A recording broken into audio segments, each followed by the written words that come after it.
2월 27일 법률방송 로투데이 시작하겠습니다. 첫 소식입니다. 서대문 형무소, 이 6글자는 어묵했던 일제시대 조국 독립을 위해 헌신했던 독립투사들의 핍박과 고난, 그럼에도 꺾이지 않았던, 꺾일 수 없었던 의지와 희생을 역설적으로 상징하는 단어입니다. 이 서대문 형무소에서 첫 번째로 순국한 애국지사가 누구인지 혹시 아시는지 모르겠습니다. 의병장 왕산 허위 선생이 그 주인공인데요. 허위 선생의 외현손 등 해외 거주 독립유공자 후손들 39명이 오늘 우리 법무부를 찾았습니다. 어떤 사연인지 현장을 장한지 기자가 취재했습니다. 1919년 김인년 3월 1일 3.1 만세운동, 전국 방방곡곡에서 울려 퍼진 함성, 대한독립 만세. 한 달여 뒤인 1919년 4월 11일 대한민국 국호를 처음 사용한 상하이 대한민국 임시정부 수립. 그리고 2019년 기해년 올해는 3.1 만세운동과 임시정부 수립 100주년을 맞는 뜻깊은 해입니다. 관련해서 오늘 과천 법무부 청사엔 러시아와 중국, 카자흐스탄 등 세계 이곳저곳으로 흩어진 독립유공자 후손들 39명이 한자리에 모였습니다. 잃어버렸던 나라, 아버지의 아버지와 그 아버지, 또 그 아버지가 그토록 찾고 싶어 했던 나라, 대한민국의 국적을 받기 위해서입니다. 먼저 오늘 국적을 취득하신 대한민국 국민 되시는 독립유공자 후손과 가족 여러분을 진심으로 환영하고 축하의 말씀을 드립니다. 오늘 국적 수여는 직계존속이 대한민국에 특별한 공로를 세웠을 경우 그 후손들의 특별 귀화를 허가하도록 한 국적법 조항에 따라 이루어졌습니다. 나는 자랑스러운 대한민국 국민으로서 대한민국의 헌법과 법률에 준수하고 오늘 국적을 취득한 39명은 1905년 을사늑약 체결의 항거에 의병을 조직해 일본군과 맞서 싸우며 부일 인사를 처단하다 체포돼 1908년 9월 서대문 형무소 사형수 1호로 순국한 의병장 허위, 1909년 안중근과 단지 동맹을 결성한 뒤 러시아 블라디보스톡을 근거로 무장 독립투쟁을 벌이다 일본군에 체포돼 1920년 순국한 최재현 선생 등 훈포장을 받는 독립유공자 19명의 후손들입니다. У моего деда Чепрехена были две великие цели в жизни. Обустроить жизнь соотечественников на земле России и освободить родину от захватчиков, сделать Корею свободной, независимой, процветающей страной. 어묵했던 일제시대, 조국의 독립을 위해 일제의 탄압을 피해 고국을 떠나 타국으로 스며들어야 했던 신선하고 쓰라린 삶. 몸은 이역만리 타국에 있었지만 마음으론 한 번도 잊지 못했을 조국. 하지만 살아서는 끝내 밟아보지 못한 조국. 왜 할아버지는 고향에 다시 돌아가기를 학수고대하며 열심히 강화해서 일하시면서 한국에 계시는 부모님을 그리워하며 눈물도 많이 흘리셨습니다. 그러나 왜 할아버지는 꿈을 이루지 못하고 돌아가셨습니다. 꿈에서도 그렸지만 끝내 밟아보지 못한 할아버지 나라의 국민이 되는 자리. 할아버지 생각에 만감이 교차합니다. 저희 할아버지 이여성 장군께서는 민족의 자주 독립과 나라를 되찾고자 장벽 밀림 속에서 일제와 칼날을 맞대고 총탄을 겨누어가며 혈전에 나서서 28세의 아까운 나이에 순난하셨습니다. 이러한 애국 장병들의 소원이 바로 오늘날의 민주화 자유, 평등의 대한민국이 아니겠습니까? 오늘 국적을 회복한 독립유공자 후손의 국적은 러시아 18명, 중국 13명, 우즈베키스탄 3명, 투르크메니스탄 2명, 카자흐스탄 2명, 쿠바 1명 등입니다. 빼앗긴 나라를 되찾기 위해 헌신한 독립유공자 후손들의 대한민국 국적을 찾아주고 안정된 생활을 할 수 있도록 보살펴주는 일은 국가의 기본적 의무입니다. 박상기 장관은 나라를 위해 희생한 독립유공자를 계속 발굴해 그 후손들에게 대한민국 국적을 찾아주는 작업을 지속적으로 펼쳐나가겠다고 강조했습니다. 법률방송 장한지입니다. 네, 빅뱅 승리의 성접대 카톡 논란이 뜨겁습니다. 윤수경 변호사의 이슈 속 법과 생활입니다. 윤 변호사님, 승리 성접대 카톡 이게 뭔가요? 네, 그 서울 강남 클럽 버닝썬에 네. 그 이사를 지냈던 아이돌 그룹 빅뱅의 멤버 승리, 네. 본명은 이승현 씨인데요. 네. 이 이승현 씨가 외국인 투자자에게 성접대를 했다는 의혹이 일고 있습니다. 네.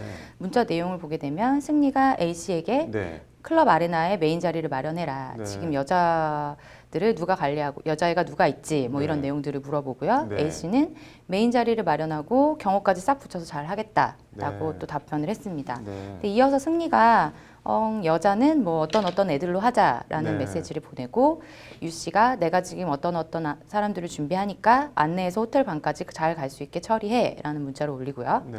그러자 A 씨가 남성 주명은 보냄이라고 답을 했는데 아마도 이제 네. 호텔 방으로 보낸 것이 아닌가라고 네. 보여지고 있습니다. 승리 소속사나 승리 반응은 나온 게 있나요? 네, 지금 승리가 소속돼 있는 YG 엔터테인먼트에서는 네. 본인에게 확인한 결과 해당 기자는 뭐 조작된 문자 메시지로 구성되어 있다. 네. 사실이 아니다라고 의혹을 전면 부인하고 있고요. 네. 그런데 그 카톡 내용을 처음 보도한 연예부 기자는 네. 표현이 이제 저속한 내용들을 제외하고는 네. 뭐 편집이나 조작이 없었다라고 반박을 하고 있고요. 네. 필요하면 경찰 조사에 적극 협조하겠다는 입장이기 때문에 네. 예, 조금 논란이 예상이 됩니다. 경찰 조사 결과 카톡이 조작되거나 허위로 판명되면은 처음 기사 쓴 기자는 어떻게 되는 건가요? 네, 이제 그 부분에 있어서는 이제 언론의 자유 보장과 함께 네. 좀 고려가 돼야 될 것 같은데요.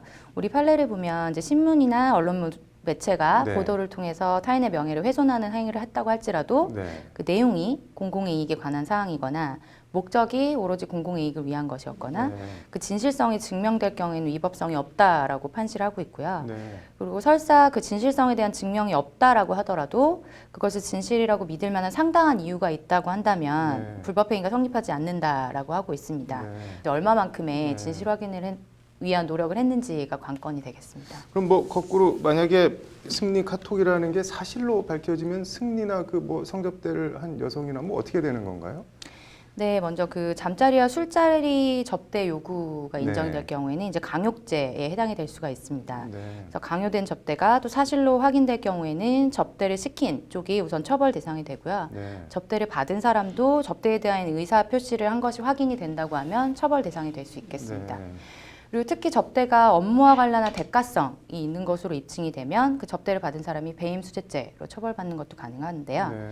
그 배임수재죄는 타인의 사물을 처리하는 자가 그 임무에 관해서 부정한 청탁을 받고 재물 또는 재산상의 이득을 취득한 행위를 말하는데 그 이익에 이런 이제 성상납도 포함이 된다고 볼 수 있겠습니다. 네. 반대로 청탁을 하면서 뇌물을 준 사람은 이제 배임증죄죄에 해당을 네. 할 수가 있겠는데요. 이 배임수재와 배임증죄죄가 성립하려면 이제 임무 관련성과 부정한 청탁이 네. 인정이 되어야겠습니다.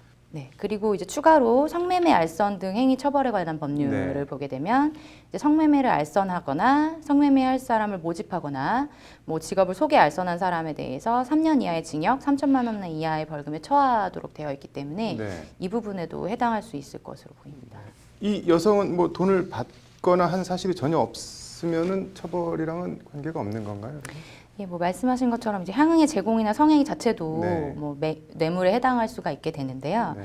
그 이제 성접대와 직무의 대가성, 뭐 인과관계 이런 네. 것들을 종합적으로 고려해서 봐야 될 것 같습니다. 네. 아무튼 연예계에 있는 사람들 요지경인 것 같네요. 잘 들었습니다. 네.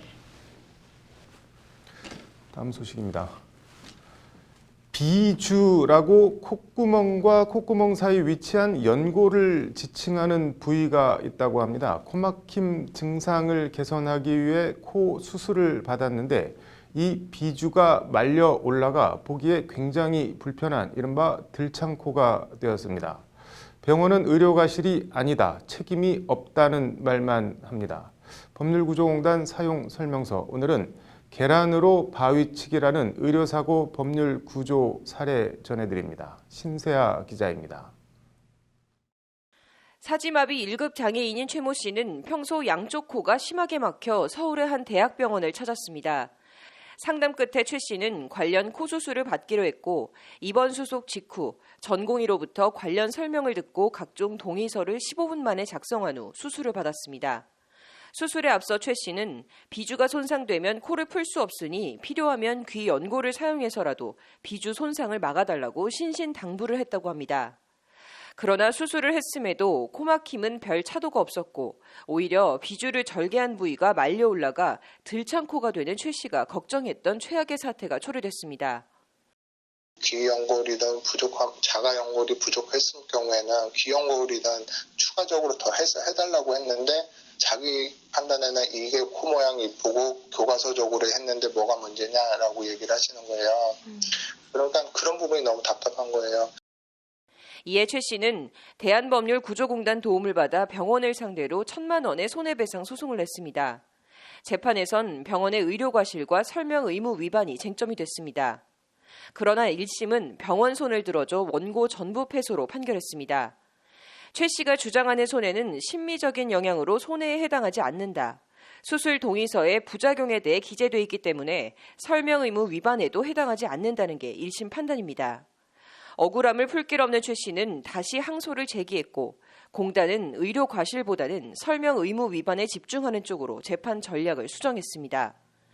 병원의 입원 기록지, 수술 동의서 등에 비주 교정은 한계가 있음 등의 추상적인 수술 부작용만 기재돼 있고 입원 당일 수술 직전 짧은 시간 내에 동의서를 작성해서 충실히 설명했다 인정할 근거가 없다고. 2심 재판부 역시 1심과 같이 병원 의료과실을 인정하진 않았지만 설명 의무 위반에 대해서는 1심과 다르게 판단했습니다. 담당인은 환자의 외모가 어느 정도 변하는지와 발생이 예상되는 위험, 부작용 등에 대해 충분히 이해하도록 설명할 의무가 있다. 내용을 상세히 설명해 시술을 받을 것인지 선택하도록 할 의무가 있으며 이 입증 책임은 의사 측에 있다는 것이 2심 재판부 판단입니다. 이에 항소심은 병원은 최 씨에게 위자료 200만 원을 지급하라며 원고 일부 승소로 판결했습니다. 최 씨를 대리한 공단 서울중앙지부 김준호 공익법무관은 수술 전 동의서에 서명을 한 것만으론 설명 의무를 다했다고 볼 수 없다는 법원 판결을 이끌어낸 데 의의가 있다고 강조했습니다. 해당 수술에 대한 자세하고 충분한 설명 없이 일반적이고 추상적인 부작용을 기재한 것만으로는 의료진이 설명 의무를 다하였다고 볼 수 없다는 판결로 수술 절차에서 병원 측 설명 의무에 관하여 시사하는 의미가 크다 하겠습니다. 의료사고 소송에서 피해자의 승소 비율은 5% 정도밖에는 안 됩니다. 말 그대로 계란으로 바위치기인 의료사고 소송. 공단 관계자는 그러나 지레 포기하지 말고 그래도 법률구조공단 도움을 받아보는 게 도움이 될 것이라고 조언했습니다. 법률방송 신세아입니다. 오늘 판결로 보는 세상은 웃으면 안 되는데 황당하다 못해 실소를 자아내게 하는 어이없는 묻지마 화풀이 범죄 얘기해 보겠습니다. 25살 윤모 씨라고 하는데요. 윤 씨는 지난해 8월 17일 밤 11시 반쯤 전주시 덕진구의 한 길가에서 집에 가던 고교생 A양의 머리를 벽돌로 내리쳐 전치 3주의 상처를 입혔다고 합니다. 그런데 길 가던 멀쩡한 여고생의 머리를 벽돌로 친 이유가 황당하다 못해 어이가 없습니다. A양의 뒷모습이 일주일 전 결별을 통보한 여자친구의 뒷모습과 비슷해 화가 치밀었다는 게 윤 씨가 경찰에서 밝힌 범행 동기입니다. 앞모습이 비슷하다고 해서 때려도 된다는 건 절대 아니지만 앞모습도 아니고 뒷모습이 비슷하다고 그 대밤에 벽돌은 또 어디서 주워서 여고생의 머리를 내리쳤는지. 검찰은 살인의 미필적 고의가 있었다고 보고 윤 씨를 살인 미수 등 혐의로 기소했습니다. 전주지법 제2형사부는 모르는 여고생을 벽돌로 내리쳐 전치 3주의 상해를 입힌 윤 씨에 대해 징역 5년을 선고했다고 오늘 밝혔습니다. 재판부는 먼저 피고인은 목숨을 앗아갈 수 있었을 정도의 잔혹한 행위를 저질렀다. 재판부는 그러면서 여성 혐오나 무차별적 폭력이 사회문제로 대두한 상황에서 불특정한 여성을 상대로 한 범행은 위험성이 높고 사회적 불안과 분열을 더욱 심화해 그 비난 가능성이 매우 높다고 양형 사유를 밝혔습니다.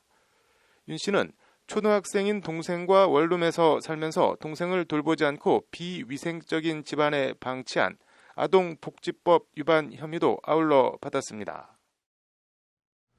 꼭 돈이 있어야지 가족을 챙기는 건 아니겠지만 원룸의 초등학생 동생도 제대로 돌보지도 못할 정도면 넉넉한 환경은 아니었을 것으로 짐작합니다.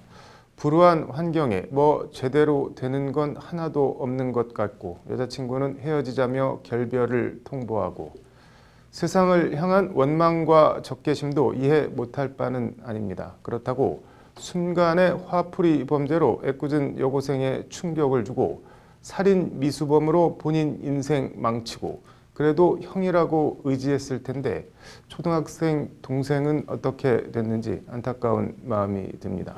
판결로 보는 세상이었습니다. 이어서 법조계 소식 전해드리겠습니다. 신재민 전 기획재정부 사무관의 명예를 훼손했다며 시민단체 등에 의해 고발당한 손혜원 의원이 신 전 사무관이 처벌불원서를 경찰에 제출하면서 처벌을 피하게 됐습니다. 명예훼손은 피해자가 처벌을 원치 않으면 처벌할 수 없는 반의사 불벌죄입니다. 규정시설에 마지막으로 남아있던 종교적 병역 거부자 한 명이 오는 28일 오전 10시 가석방됩니다. 이에 따라 형이 확정돼 수감됐던 종교적 병역 거부자 70명이 모두 가석방되게 됐습니다. 국가인권위원회가 내일 2018년 초중등 교과서에 실린 사파나 사진, 표현 등에 대한 인권 침해 모니터링 결과를 발표하고 개선 방안을 모색해보는 토론회를 개최합니다.